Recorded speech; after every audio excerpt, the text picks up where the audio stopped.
Talk a little bit about the strategy this weekend. Going into, you were able last year to not only make the chase, but make the Final Four going into Homestead. Talk a little bit about your approach this weekend and really where your team's mindset is heading into tomorrow night's race.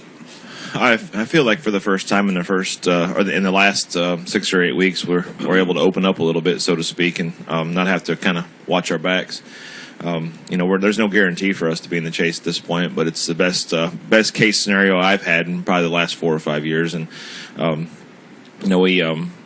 we've been in a situation in the past few weeks, like I said, that we can't take a little bit of extra risks like short pitting or hit one less lug nut and things like that. So.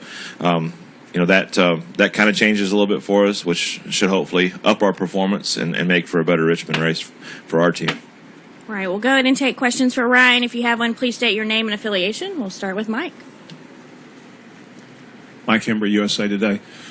What's the chances of you taking the template from last year and roaring through the chase and being in the Final Four again? 1 in 16. Expand, please. No, I said last year, and I think everybody kind of so much focused on the wins that the math was still there and was, percentage-wise, you could, make the first. You were going to be in the top 12 in the first bracket because there was only a chance for 3 winners, and there was no guarantee that the one guy didn't win all 3 races. So there's still always a level of consistency up until the last race. All right. Additional questions for Ryan? Okay. Let's go to Paul, and then we'll go over to Dustin. Yeah. Paul Woody, Richmond Times-Dispatch. Last year, the whole format and the chase was new to everybody. They were sort of feeling it out. Do you think that there will be any changes in strategy this year? I think the potential's there, but the ultimate strategy is always to win, as it always has been in our sport. And I think that the way the brackets work, you win and you're in. And the last race, like I said, it came down to winning, which there's no guarantee for that in the championship round. This year, you might be able to finish 5th and still win the championship. So who knows when it comes to that? But strategy-wise, you do what you have to do to try to win the race because that's your guaranteed lock. But the fallback plan B is keep yourself in a consistent mode because that might help you. All right, we're going to go to Dustin and then Tom. Go ahead, Dustin. Dustin Long, NBC Sports. Ryan, this season hasn't maybe been the most explosive in the sense of driver conflict, or at least publicly. Not yet. I was going to say maybe there's been that in the motorhome. Why is that as much, and how will that? Do you feel like that will build? I mean, is it going to be a similar template to potentially last year? Or do you just look at each year as being different? Why has it been calmer in one sense? Yeah, I think 2 things. I think after last year's chase, everybody had to calm down a little bit in the off season, and there's it's probably been a little tamer this first 25 races. Just kind of watching, people giving and taking and not being quite as aggressive. I saw a little bit more of that at Darlington than I thought I was going to see. I thought it was going to be more give and take because it was Darlington, and there was quite a few guys that typically when you'd get underneath somebody, they'd let you go, and that didn't happen last week. So I think it's building, especially going into the chase. But I think the chase itself is what really lit that fire. There was a lot of fuel. There was a lot of fuel in the air last year, and that chase lit that fire. And I think that there's potential for that to happen again. I think once the competition level steps up, and the guys, when you have to win or when you have to, move up 5 spots to get your 5 points on that third race of the chase, I think that then it'll definitely light. All right. Tom, go ahead. Hi, Ryan. Tom Jensen, FoxSports.com. If the field holds as it is right now, there'll be 2 drivers making the chase for the first time and 6 new crew chiefs. How much of an advantage is it having gone through this before, and how much of a challenge is it for new guys?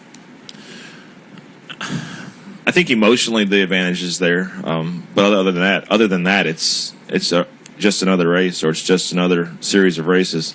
The emotional side of it, I think, is probably the biggest part of having a successful chase.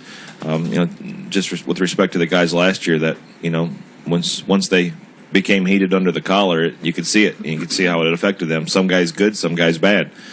So that emotional experience, I think, is big in our sport, especially. All right. Any final questions for Ryan? Okay, we'll go to Bob.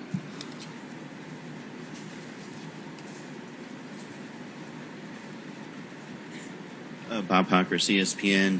Everybody will look to last year's chase and try to learn from it, but how many years do you think you would need to go through this format before you really maybe understand trends and maybe how to work the whole thing?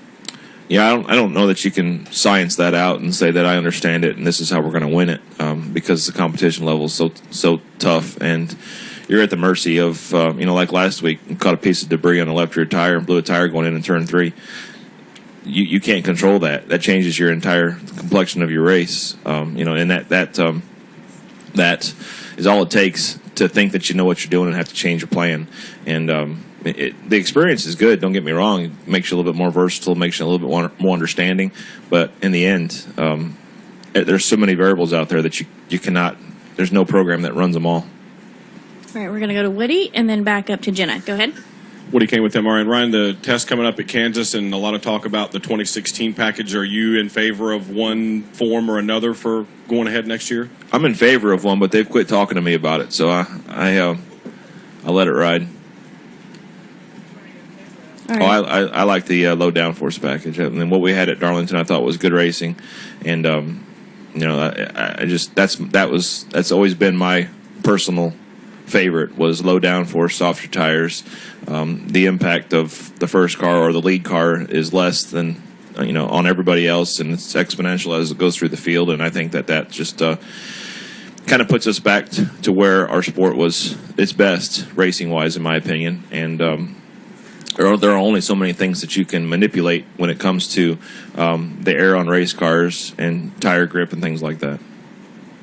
Jenna, go ahead. Jennifer, AP. Last year, you made the chase with no wins. You went all the way to the final. I think people were surprised by that. What does it say about RCR that you're back again and that you've also got a teammate with you? Well, we're not guaranteed back, but we're in a good spot. And I think that as an organization, RCR and ECR at the same time have done a really good job to give us better cars, better pieces. We all know that we went through a pretty big hiccup this season, and we've been able to rebound through that. And in the end, we've been a very consistent team. We haven't led a lot of laps, which is something we have to work on for the chase. Have to put ourselves in a better position to be able to capitalize and turn a top 5 effort into a win. And we've been in the top 5 more so this season, but just need to be a little bit more on top of things when it comes to leading laps and poles and track position and things like that. All right, we're going to come to Al and then take our final question from Kenny. Go ahead, Al. Yeah, Ron, Al Pierce from Auto Week. It doesn't do you any good to either know or not know where other people are who are on the bubble. I mean, tomorrow night, you won't worry about where anybody else is. You just can do your thing and figure that's the best you can do. Yeah, I mean, it's good to know what's going on. It's good to know, if Kyle Larson and Casey Kane and Eric Almirola are running 1, 2, 3 with 5 to go, then I kind of got a good idea. But at the same time, you can't. You're only in control of what you're in control of, and that sounds so cliche, but at the same time, you like to know what's going on around you. It might calm your nerves, but it doesn't change anything. And in the end, you still have to do your job. And we've been pretty good at doing that here the last few weeks in order to capitalize on other people's failures by maintaining our position, if nothing else, and gaining some points on them. All right, final question from Kenny. Kenny Bruce, NASCAR.com. Ryan, you mentioned a few minutes ago that NASCAR had quit talking to you about the 2016 package. I wondered if you were joking, if they literally have quit talking to you about it, if they quit talking to other people about it, and why have they quit talking to you? That's a good question. I think the major reason behind it is the way the group was set up and the way that they define their group of people that they talk to. I was not in it, and that was based off points and manufacturers and whatever else. And that's something I guess I just either luckily missed or unluckily missed. I'm not sure of which side I want to be on. All right, Ryan, we appreciate your time this morning, and we wish you the best of luck this weekend.